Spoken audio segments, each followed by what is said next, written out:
do their job right. And we don't know. I was talking to people who work very closely with Bitcoin and the new dark coin. Amazing. Most of what they say goes straight over the top of my head, but you know, I get the gist. And what they're telling me is, not only can Bitcoin and dark coin, or even if you wanted it, a Bitcoin could replace the fiat money system, but the encryptions that they use can ensure that when you vote on an issue, it will be counted correctly, it will be encrypted to the point where it cannot be altered. You can go in to see your voting record, and unless you know your code number, then you won't know whose is whose. You'll just see a list of numbers, you'll pick yours out, and you can scroll across, and you can find out everywhere where you put your mark to ensure that your mark has been counted correctly. This is what technology has given us. It's in the grasp of our hands now. There is nothing, I am telling you, that is beyond us. Nothing.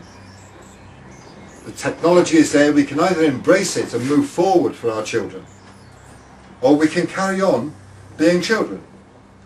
We can carry on being led. And we can carry on being subservient to each other.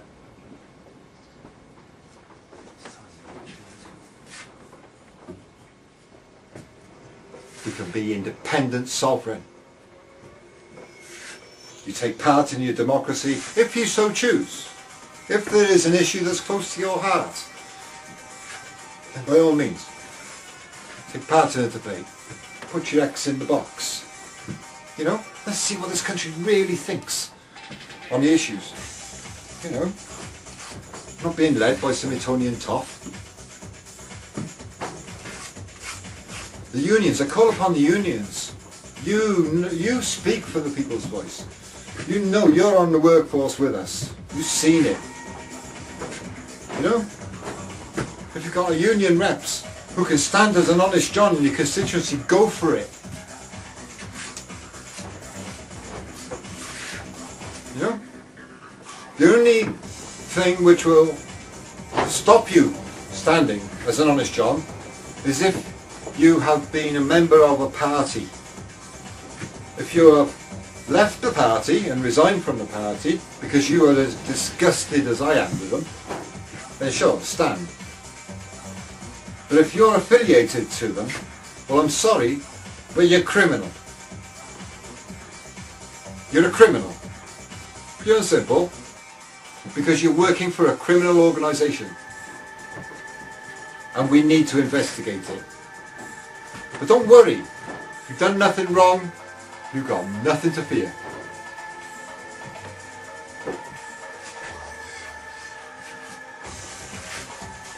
This is a message of hope. If you take control of our country, if we work together and just say, well, okay, look, for a period of Parliament of 5 years, we clean house, we set the record straight, we arrest those dodgy bankers, yeah? We return their wealth and we pay off this debt that they've accumulated on our behalf. We just pay it off with all them rich men's funds. I'm sure they can afford it. And after all, in a Christian nation, we are not doing our brothers and sisters any favour by allowing them to be greedy, to hoard. We're not helping them. What does the Bible tell us? A rich man won't get, you know, any iron needle. I'm sure you know it. So we're not loving them the way we're supposed to in a Christian nation by allowing them this great enormous wealth in the first place. And I'm sure once we alleviate them of that burden, we'll find that they're really nice human beings. You know? We in this country are a bunch of pirates. I want you to face that now. You're a pirate. If you've lived here for several generations, you're a pirate. And you know it. And we're ruled by pirates.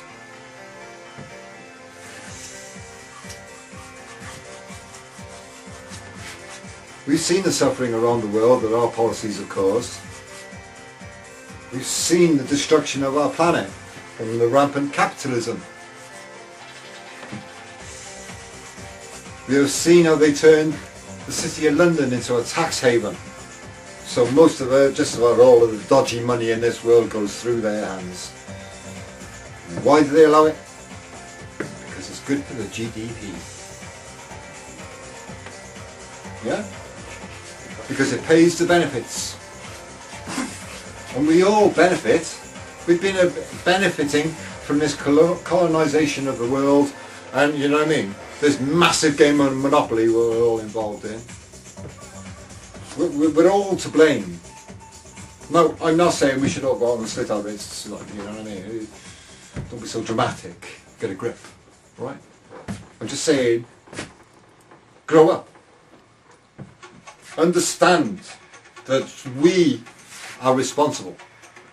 Because as soon as you take responsibility, then we can do something about it. Whilst we always say, oh, it's his fault. He's the one who started the war. Oh, we voted him in 4 years ago. We didn't know he was going to do that. You know, all you're doing is voting for another scapegoat. Somebody to blame if it goes wrong. Instead of having the guts of your convictions and standing up for what's right. Yeah, good Christian virtues. Now, I know a lot of you are going to watch this video to start with some professed atheists. I don't. That's your business. As far as religion goes, the Christian view is I must be welcoming and hospitable to all who come to these shores. They should be welcome. And they should be our guests until they decide to live here, and then we should treat them as our brothers. Now, what does the Bible tell us about religion? It says, love the Lord thy God, your God, and love each other as yourself, right? So you love God the way you want him, or not God, you know, or a calendar, or whatever you want to stick on your head, whatever. I don't care. That's your view. You're welcome to it. Okay? I hope you're extremely happy with it. As long as you leave me along the too. Right? So if I tell you I regularly converse with my God, and you say I regularly converse with my God, then it's like all's well with the world then, isn't it?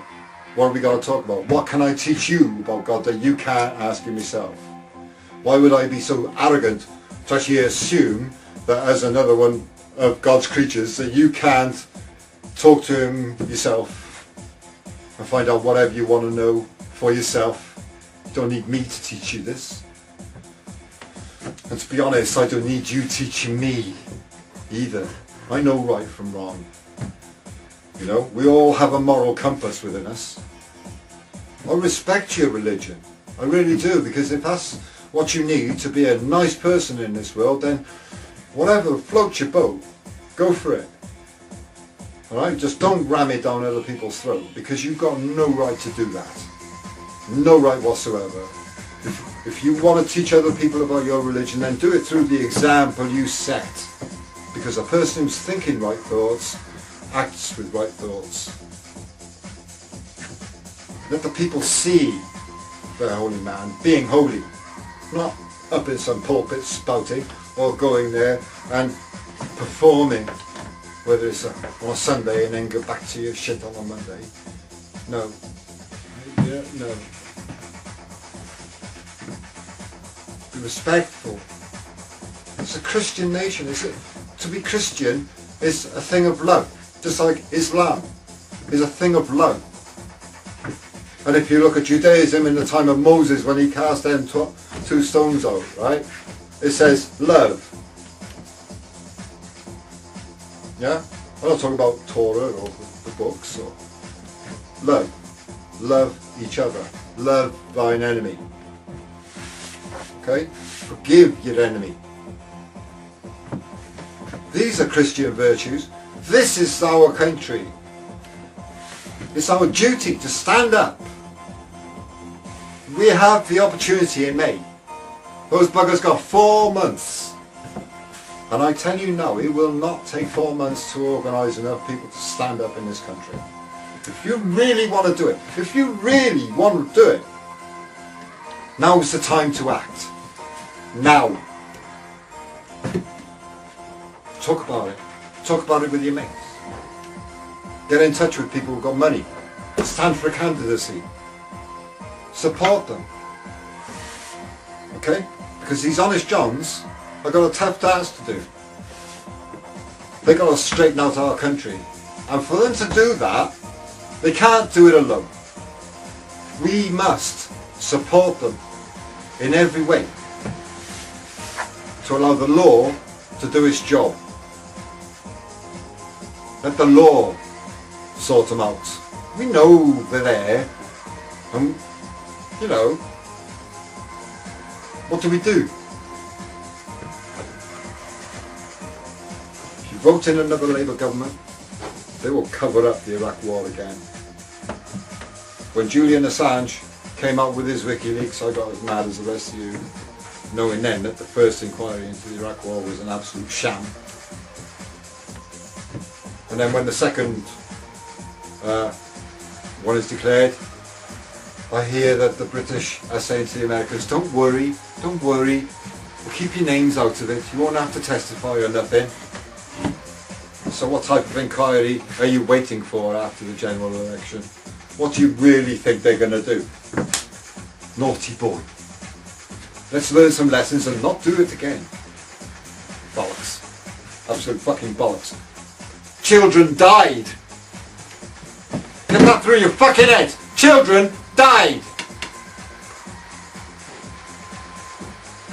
And if you're paying taxes in this country today, your taxes pay for the bullets that did the deed. We are as guilty as the lot of them.